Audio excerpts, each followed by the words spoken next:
Okay, Madam Chair, we're live. Okay, thank you. So we are now back into the open portion of the meeting. And we have our resolution. Yes, Madam Chair. Yes, Madam Chair. Be resolved that the minister appointee rises from the in-camera meeting of July 23rd, 2024 with the following to report. That the complaints under the Occupational Health and Safety Act and the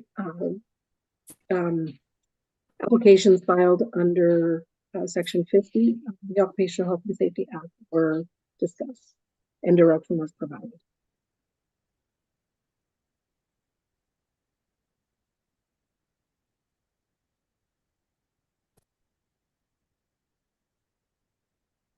Is the motion carried, Madam Chair? It's approved, yes. And I do have one more motion arising from close. May I read it, Madam Chair? Yes, please. Be it resolved that the minister appointee received memo CAO-2024-02 enclosed. Carried.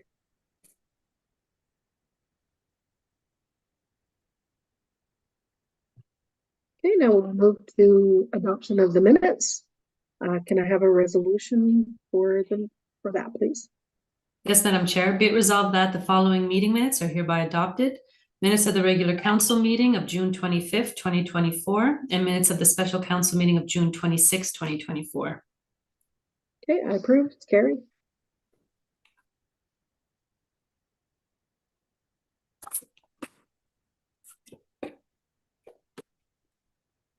All right, there are no items listed under the consent agenda, no delegations. There is no new business, and we have no notice of motion, so we'll move on to the report.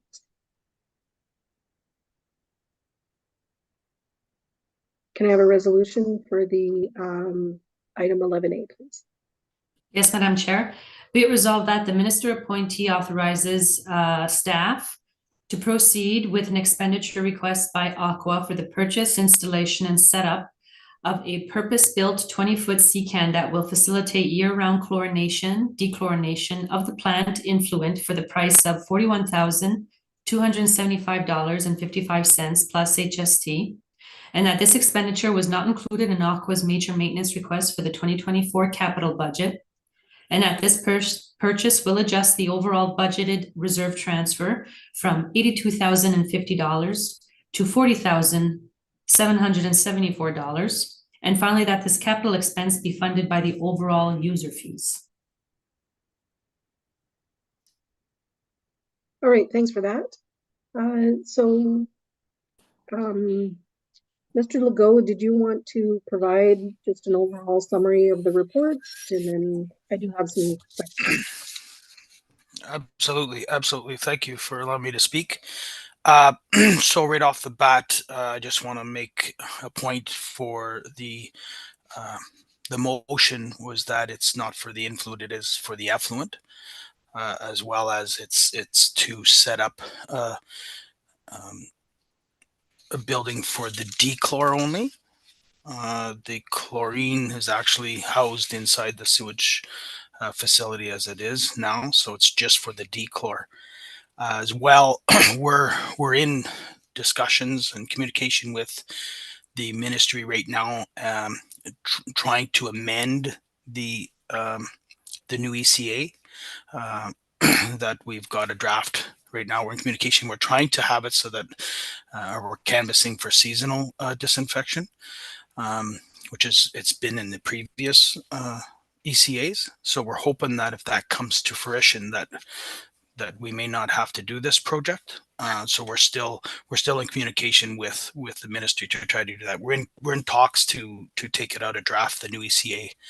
The municipality 2 years ago put together a project assisted by engineering firm EXP for UV disinfection.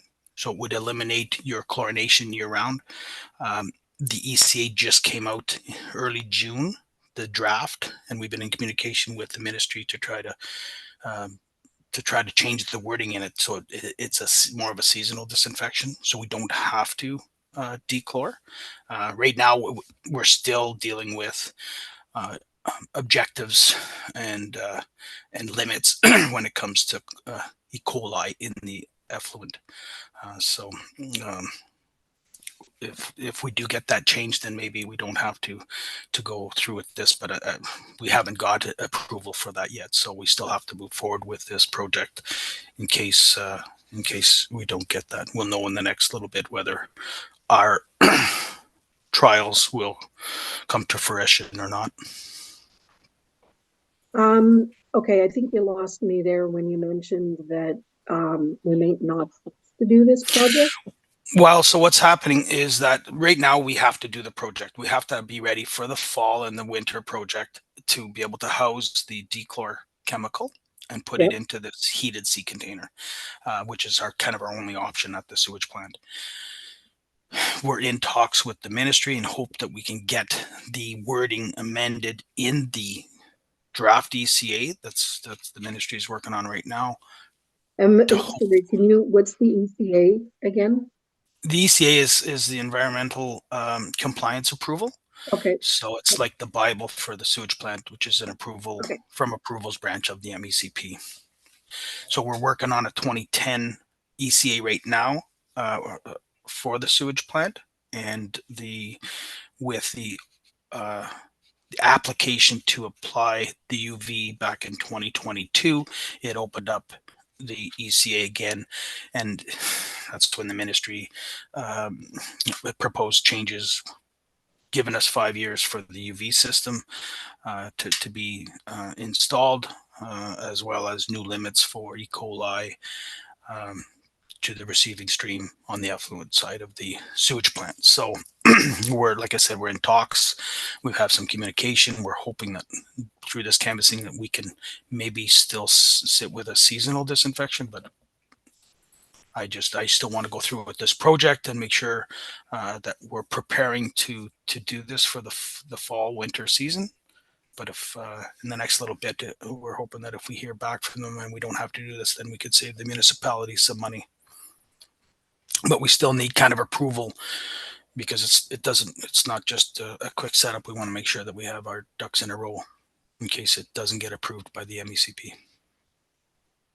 So what is the status of that, the UV and approvals with MECP as well as approvals with so they in the draft ECA right now, it's showing that it's a 5-year project, allowing the municipality to secure funding or whatever, but the municipality has already gone through the engineering process and shelved that project back in 2022. But the amended ECA application at that point in time has come to fruition now, and we've been just working with the ministry right now on the draft to make sure that everything's in there is correct. So go ahead. The municipality will have 5 years in the project to apply for funding and to install a UV system, but that's not something that you can just, we're talking maybe $1.5 million worth of work. So, and that's 5 years from, you mentioned 2022, but that's 5 years. No, it would be 5 years from this application. So once the ECA gets approved, then that 5-year term will start. The municipality, most other municipalities are given the same time frame for the UV, but as it stands now, we still have to chlorinate to get rid of the E. coli in the system, which they've been doing seasonally all the way along until this new ECA come out. We're in contravention of the ECA if we don't, because the objectives are month to month to month, 12 months a year. So, okay, some other questions that I have. So on the township's action plan, it was sent to, was the township's action plan sent to MECP? And I believe that action plan was dated May 17th. By Aqua. It's on page 38 of the agenda. So was that sent to MECP? And if so, what was their reaction to it? So we actually set up for a meeting tomorrow to discuss the action plan. We know that in the past when we've sent off action plans to the ministry, they wanted an action plan just to show that we're moving forward with a plan. The plan was, number one, is to put UV in, but obviously that's not happening in this year for sure, and we have to look at what we're going to do in the winter months to comply with the ECA. So do you know, when do you expect that the decision from the ministry on the ECA amendment will occur? You'll find it out tomorrow, or? Well, I'm not sure. I'm not sure what that discussion, where that'll go. We need approvals branch to change that. So we're hoping that discussion will push that forward. But if I would say it wouldn't be tomorrow that we would find out for sure. Okay, but even if you were to get approval for that, that's an amendment to the ECA. The CCAN is still required because the EV system is still going to take a long time, right? Yeah. So in the discussion, obviously the UV system will be in the ECA. It'll be identified as proposed or future works. Okay. 5-year for the UV system. We still have to chlorinate. So this is going to allow us to chlorinate this winter. We're looking for approval here. Yep. So that we can not necessarily move forward tomorrow to start building, but to find out whether we do have the ability to go seasonal, and then we can not move forward with this. But if they don't give us that, and we even get an answer tomorrow that says no, the objectives are the objectives, then we still have to move forward with this project. Okay, so even if you get approval for the EV, that's just them saying, yes, you can proceed with this. And then you have to work on, obtaining approvals, like you said, obtaining grants. So again, and just trying to link this request for 41,000 is still required. This regardless is of whether required. you There's an approval for this already. It's Okay. in this system. So we were dealing with two different regulations here. On the provincial side, it's E. coli going to the receiving stream. On the federal side, it's chlorine in the receiving stream. So we have to monitor how much chlorine is left over that's going to the receiving stream, and we follow a WESR regulation that tells us what that limit is. That's why we have to put in this CCAN to take the chlorine out of the water after it disinfects the effluent. So this dechlor chemical needs to be housed into a building that's insulated and vented and whatnot, so that we can heat it through the wintertime and still dechlor the system.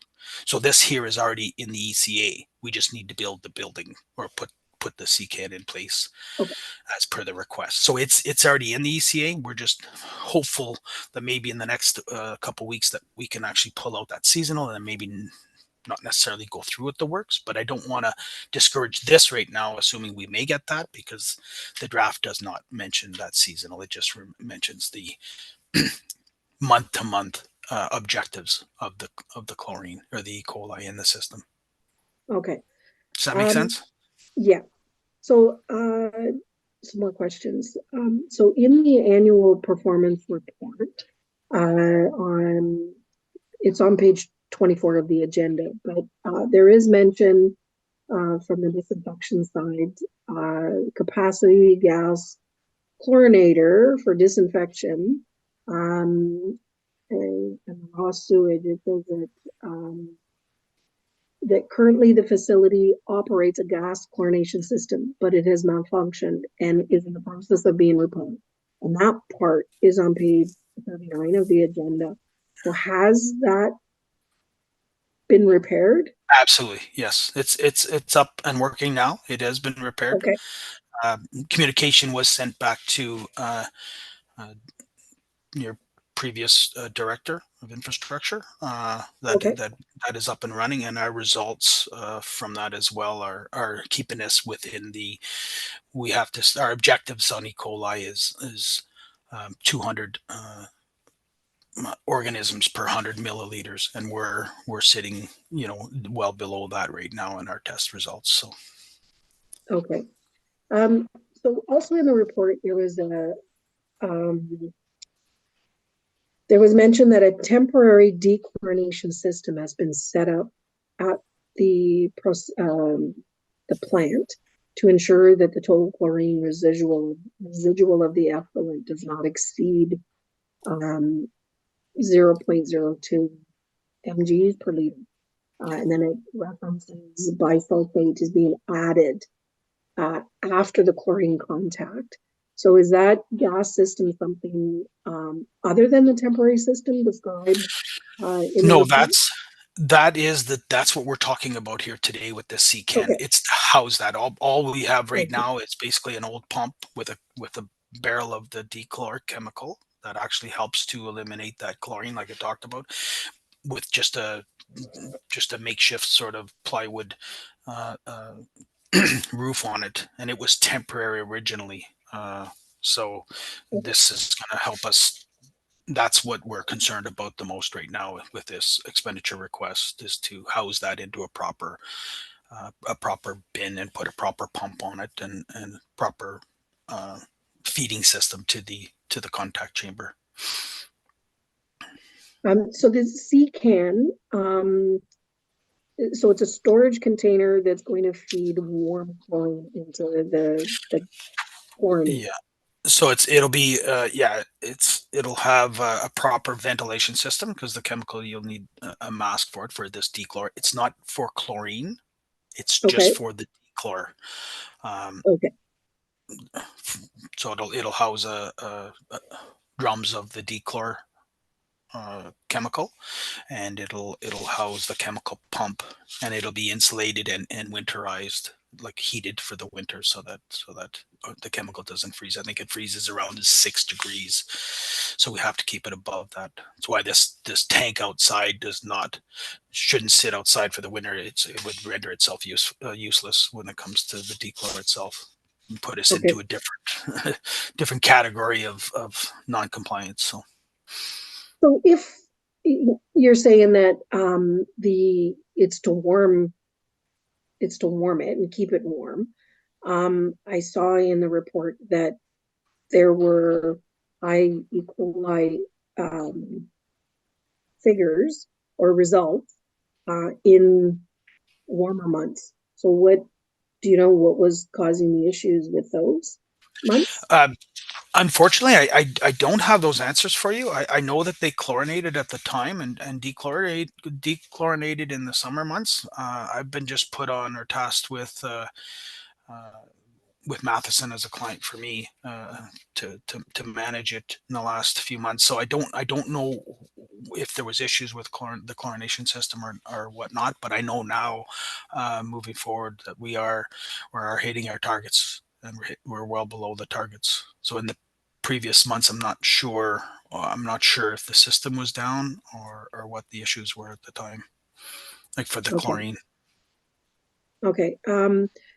So I guess maybe you might not be able to answer the next question I had, but there was a reference that the E. coli levels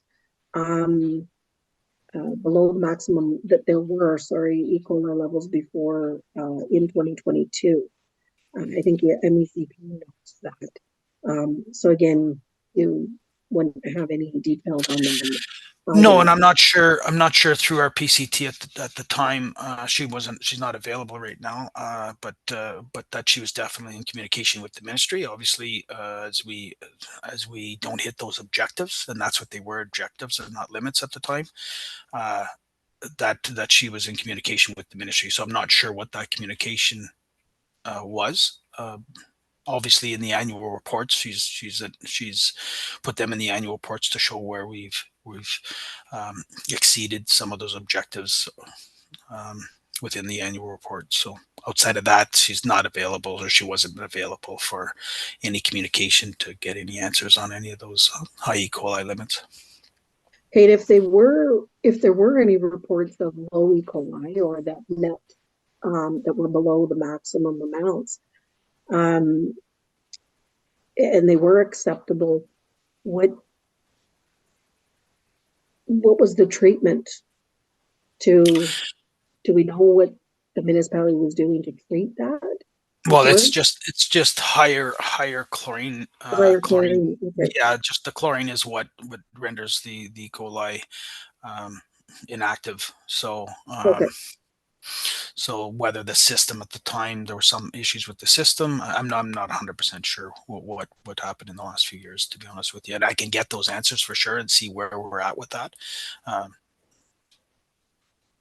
okay. if the Um, municipality wishes. But okay, so then there was another, it was part of the Aqua annual performance report again, I think it was on page 7.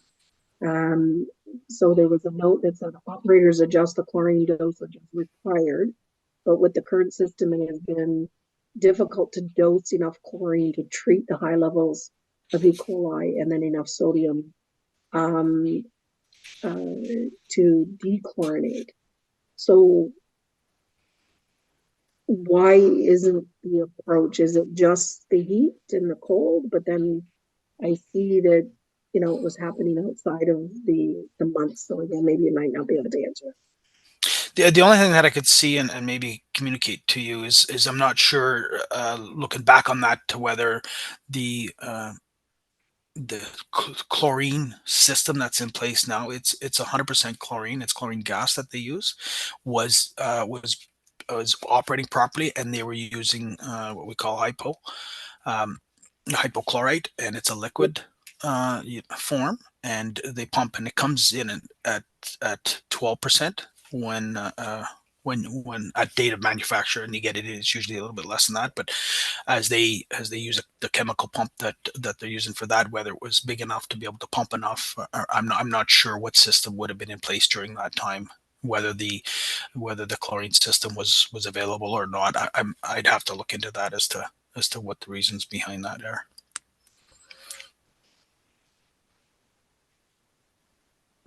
And then there were some adjustments proposed in the action plan in your initial response action.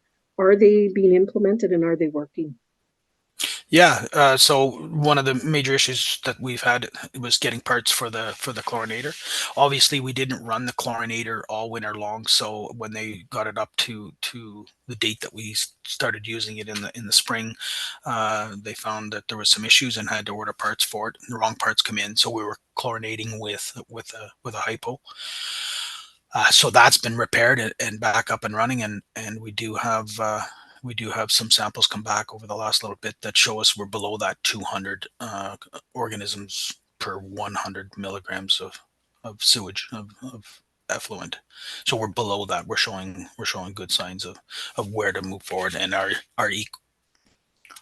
chlorine residual going to the receiving stream after that, the dechlor, is showing that it's below that 0.02 milligrams per liter, as per the WESR federal regulation. Okay, so this CCAN will be able to regulate the temperature. So obviously we'll keep it warm in the winter, but is there an issue if it gets too warm in the warm months?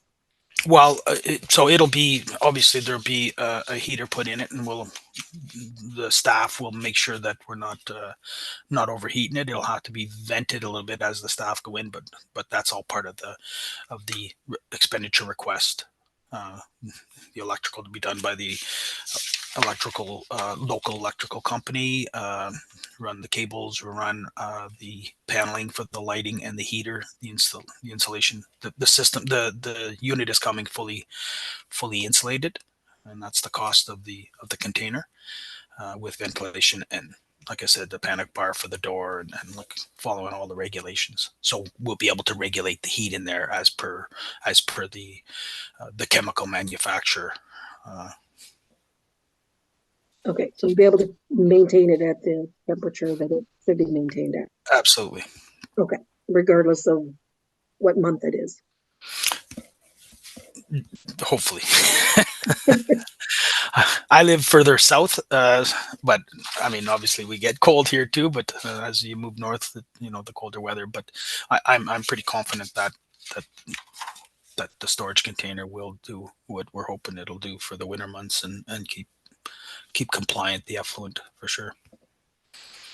Okay, okay, that was it. That was all my questions that I had. Thank you for answering them and your patience. And helping me better understand this. I appreciate it. Okay.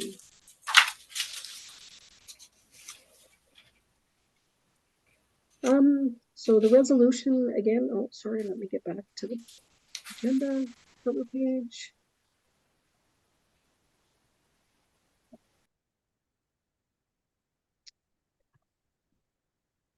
Okay, Madam Clerk, would you mind reading the resolution again? Yes, I can, Madam Chair.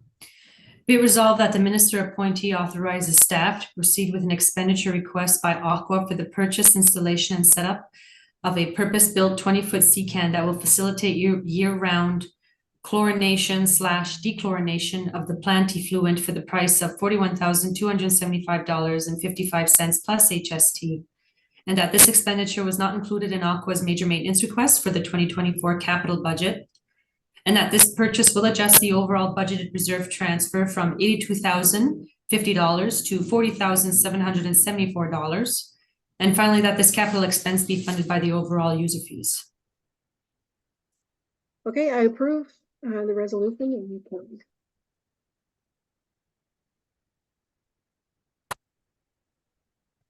Okay, now we'll move on to bylaws. Oh, If I yes. can, Madam Chair, potentially we could excuse Mr. Legault and thank him for his time this evening. Yes, thank you for that. Yes, thank you, Mr. Legault. I really appreciate you answering the questions, providing the information. Very helpful to help me understand. So thank you. You're welcome to stay, but if you'd like to leave, then you're more than welcome. Yeah, thank you, Madam Chair.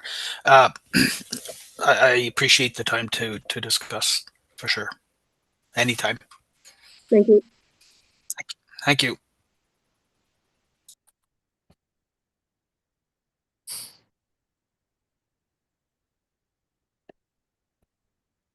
Okay, moving on to bylaws.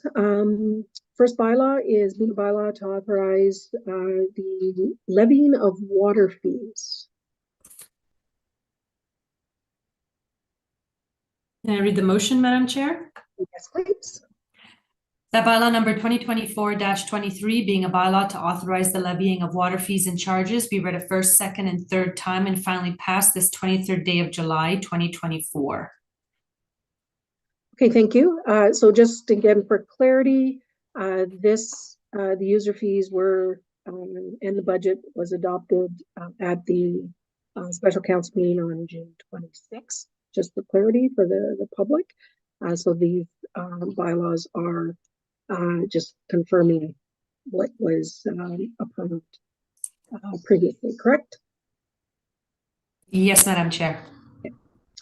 All right, so I approve the resolution, it's carried. Okay, next resolution, please, for the bylaw authorizing the levying of sewage fees and charges. Can I read the resolution, Madam Chair? Yes, please. That bylaw number 2024-24, being a bylaw to authorize the levying of sewage fees and charges, be read a first, second, and third time and finally passed this 23rd day of July, 2024. Approved and carried. Can I have the resolution for the authorizing the levying of the recycling, solid waste, and charges bylaw? Yes, Madam Chair. That bylaw number 2024-25, being a bylaw to authorize the levying of recycling, solid waste fees, and charges, be read a first, second, and third time and finally passed this 23rd day of July, 2024. I approve. It's carried. And the can I have the resolution for the bylaw to adopt the utility budget? Yes, Madam Chair. That bylaw number 2024-26, being a bylaw to provide for the adoption of the 2024 water, sewer, and solid waste operating and capital budget, be read a first, second, and third time and finally passed this 23rd day of July, 2024. Approved and carried.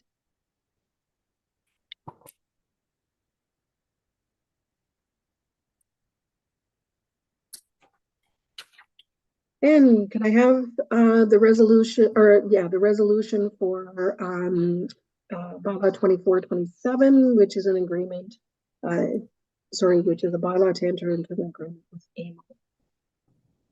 Yes, Madam Chair. The bylaw number 2024-27 being a bylaw to enter into an agreement with the Association of Municipalities of Ontario, also known as AMO, be read a first, second, and third time and finally passed this 23rd day of July, 2024. Okay, just for clarity, Madam Clerk Treasurer, if you can provide just a little bit more information for the public about what this agreement is. Yeah, that's no problem, Madam Chair. So this agreement is contingent upon the municipalities receiving the conditional grant, also known as gas tax funds, which the municipality receives on an annual basis and can incur up to 5 years of this grant in order to apply it to any major capital expenditure, or can choose to use it on an annual basis based on the municipality's capital plan. So this is just a housekeeping matter to make sure we remain in compliance with AMO in order to continue receiving the funds under the gas tax agreement. Great, thank you for that. So I approve the resolution and it's carried.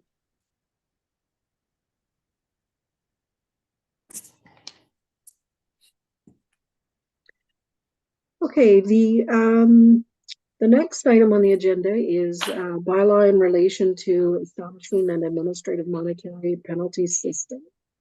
Can I have a resolution to, can you read the resolution for that? Bylaw 2428. Yes, I can, Madam Chair. So the bylaw number 2024-28 being a bylaw to establish an administrative monetary penalty system, AMPS program, for the municipal corporation of the Township of Black River, Matheson, be read a first, second, and third time, and finally passed this 23rd day of July, 2024. Okay, I do have some questions for Mr. Lefebvre. What's happened? I understand that there were already AMPs in place. So what has happened since that policy was originally adopted? Yeah, so I guess the short answer for that one would be not too much. We haven't, to my knowledge, used administrative monetary penalties to much of an extent. This is just sort of kind of bringing it up to date as far as format goes, not changing anything material in the bylaw. All of the monetary penalties are still the same as they would have been in the past. So it's just more of a easy to understand format for residents and ratepayers. Okay, so not really changing too much then. So were there any, have there been any penalty notices issued since it was adopted? That's a good question. I'd have to defer it to Chris or Cassandra. To my knowledge, there haven't been any penalties issued, at least over the last year or so. Anything that was done previously was probably done under the Provincial Offences Act, at which point you'd be subject to Provincial Offences Court if you were looking to challenge a ticket, for example, and being in Black River, Matheson. Obviously, that would mean travel to Timmins, so it's not exactly convenient. It's not exactly easy for the average person to navigate that sort of a process. So, Mr. Ray? sorry. Thank you, Worship. So further to what Mr. Lefebvre said there, we have not used the AMP system as of yet, the administrative monetary penalty, mostly because shortly after passing that, council approved the hiring of a bylaw officer / CBO, which was Mr. Lefebvre. And so we still have to arrange for a local referee and an in-house referee as well, which that will be done in short order. But I can tell you that the last Provincial Offences Act charge that was laid was over 2 years ago and is still awaiting an appearance in court.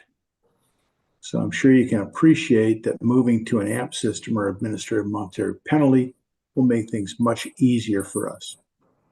I must state that this is not a revenue generator. This is to ensure that people comply with respect to our bylaws. And Mr. Lefebvre has started already issuing notices with respect to various property standards issues. And in the coming months, we will certainly issue more notices as we move along. Okay, thank you for that. Just couple of other questions. Please be patient. So I see that the bylaw 2428 is repealing the AMP policy, which was adopted as part of bylaw 2243, and that it's also repealing the financial hardship policy in bylaw 2244. Well, it's repealing a number of policies, but it's not repealing the appointment of a screening and hearing officer, correct? So it does repeal all of those policies. Essentially, what we've done is we've sort of put it into one piece of legislation. The schedules are attached to the legislation for easy reference. It does repeal the bylaw that would have been used to appoint hearings and screenings officers, but that's replaced by the next bylaw on the agenda, 2024-29. Okay, so one other question. I understand that there is a regulation governing parking administrative penalties, and that the municipality still has to follow section 7 of that policy, or that reg, which is 7A. And so I just want to ask, under that regulation, there's some things that need to be in place. So are those in place under the new policy? And those are policies, standards relating to the administration of administrative policies. And it has some things that it has to include, in reference to the so those provisions. Those are included? Those provisions which would have been required are either in the bylaw or in this attached schedules. Okay. One example would be the financial hardship sort of thing. So it's either covered inside of the bylaw or it's covered in the schedules to the bylaw. Okay. I'm just trying to decipher my notes here.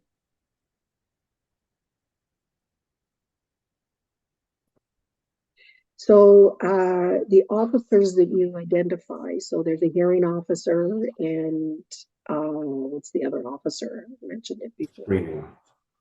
Sorry, what was it? And a screening officer. Screening officer. So those you're going to be searching for individuals, hiring individuals to fill those positions? Yeah, so they wouldn't be, they certainly wouldn't be hired. The screening officer position could be done in-house either by a current employee or even by a current committee member. There's not, like Mr. Ray had said, there's not really an appetite for a large amount of penalty notices to be issued in Black River Matheson. We're not looking to generate a bunch of money from this, so the number of appeals will reflect that. So the first stage of the appeal process will be through a screening officer, which by legislation could be done in-house, or like I said, by a committee member, and then in an effort to be promoting objectivity, That second layer, which would be a hearings officer, is something that we'd have a third party do. Again, I think it's probably safe to say that we wouldn't need more than half a day every 60 days, which the going rate for that would be anywhere between $200 and $300 for a half a day. And you could imagine that one provincial offenses charge that we'd have to deal with in Timmins would go far beyond that expenditure. So. Okay, one last thing. Oh no, two last things also. I understand that there needs to be a transition provision that preserves any matter in the system under the repeal policy. So is there a plan for that transition period? Yeah, I mean, essentially, we don't have any outstanding Right. So matters, so it's really not much of a consideration. I mean, we still have the ability to move forward in, I believe, the one provincial offenses matter that that's ongoing. So, right. So yeah, that question was kind of moot when you answered that you didn't have any. The last question I have is in relation to the administrative penalties under the Building Code Act. I understand those don't or can't come into place, or the municipalities wouldn't have the authority to do those, implement that until January 1st, 2025. right, and that would be for the building code specifically. We are able to have some administrative monetary penalties through a property standards bylaw, which would be passed under the Building Code Act. But right. Yeah, we're not looking to make any changes in that regard right now. Okay, thanks for answering all those questions. After kind of considering this and knowing that the municipality doesn't have the required person or persons appointed as a screener, and I remember those names, the screener and the And that was the hearings. one I forgot. Hearing person. So I'm wondering, I'm thinking that these bylaws, along with the appointments of the individuals or the individuals to fill each position, shouldn't come together and you already have the AMPs. They haven't been implemented, you haven't had to rely on them.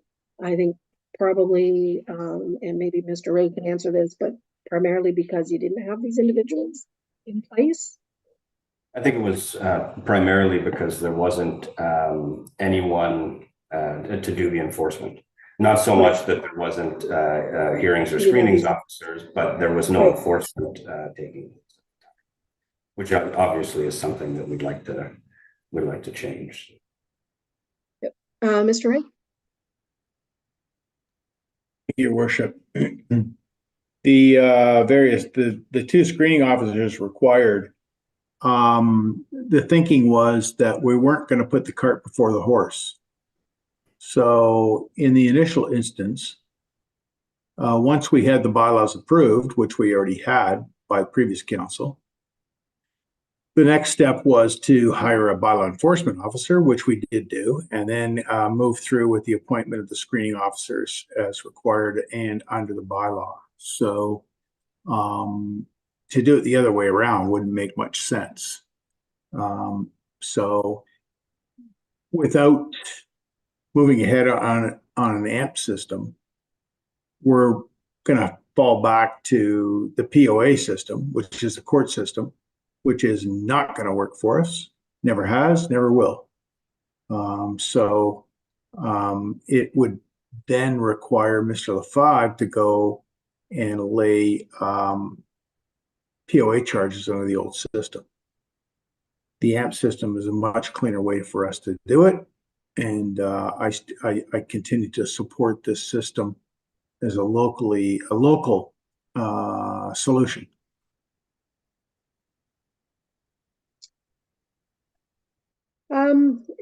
Again, I understand where you're coming from, but I think for the, we only have, a short period of time before the new council, is elected. And,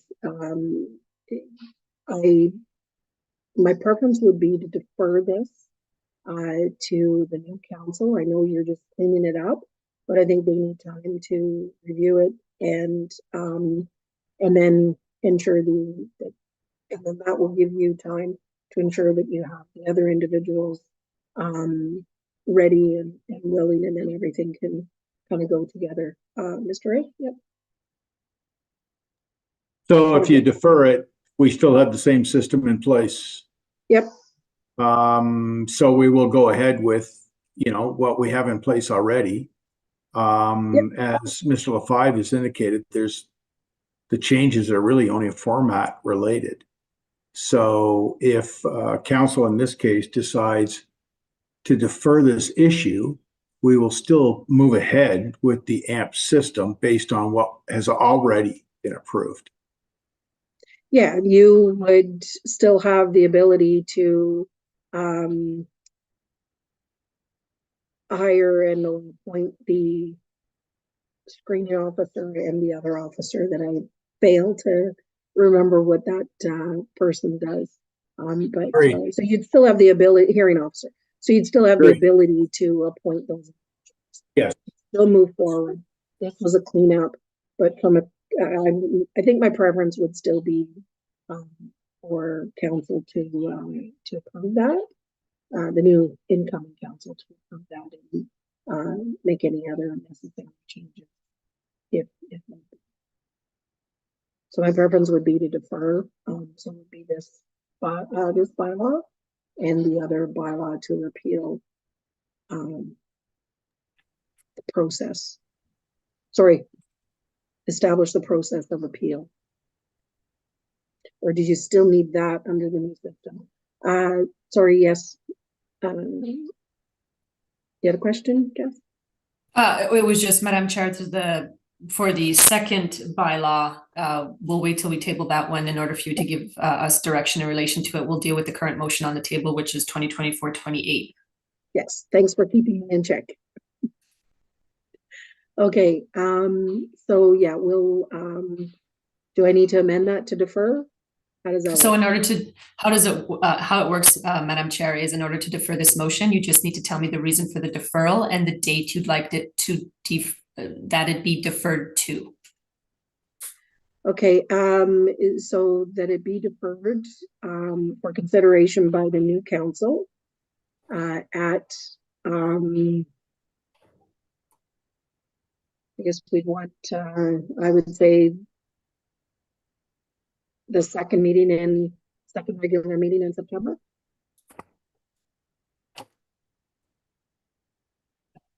If I can, Madam Chair, this, I'm wondering if you would consider possibly the second meeting in October, give them the chance to get a little bit more familiar with their roles as council and policy making and whatnot. If you would consider maybe just pushing it to the end of October. If you don't want to, I will reflect September, but it's just a recommendation. No, I think that's reasonable.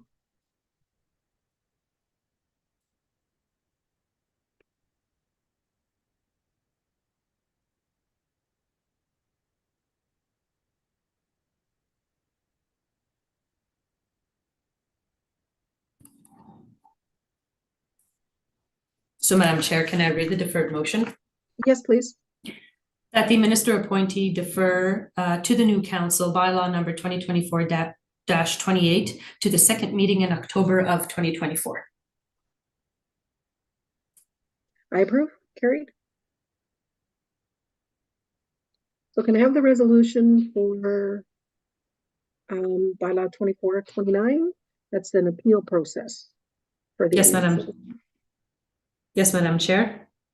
That bylaw number 2024-29 being a bylaw to establish a process of appeal for the administrative monetary penalty systems, also known as the AMPS program, and delegate the authority to appoint hearings and screening officers for the municipal corporation of the Township of Black River Matheson, be read a first, second, and third time and finally passed this 23rd day of July, 2024.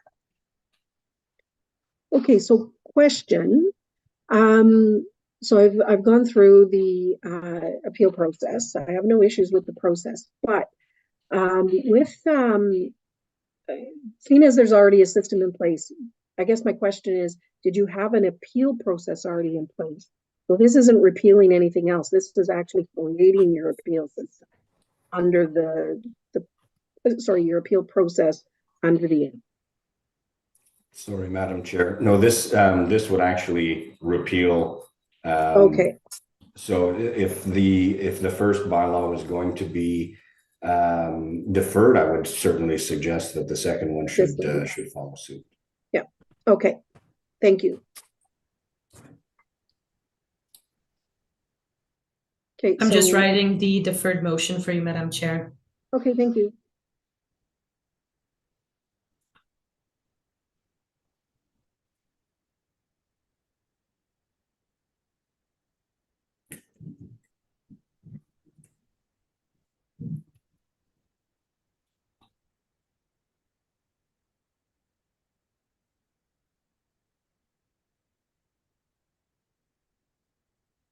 Can I read the motion, Madam Chair? Yes, please. That the minister appointee defer bylaw number 2024-29 to the new council, and that this bylaw be presented in conjunction with bylaw number 2024-28 at the second meeting in October of 2024. Approved and carried. Okay, that concludes the bylaws. We have no unfinished business. There's no other business. So that brings us to the second closed session of the evening, and you have a resolution for that. Please read it. Yes, Madam Chair. Be it resolved that the minister appointee now comes into a portion of the meeting that shall be closed to the public at 8:08 p.m. in accordance with section 239 subsection 2, clause B of the Municipal Act, to discuss personal matters about an identifiable individual, including municipal or local board employees, regarding staffing closed meeting report CAO-2024-07. I approve. Carried. Okay, Madam Chair, just give us a few minutes to get organized. Thank you.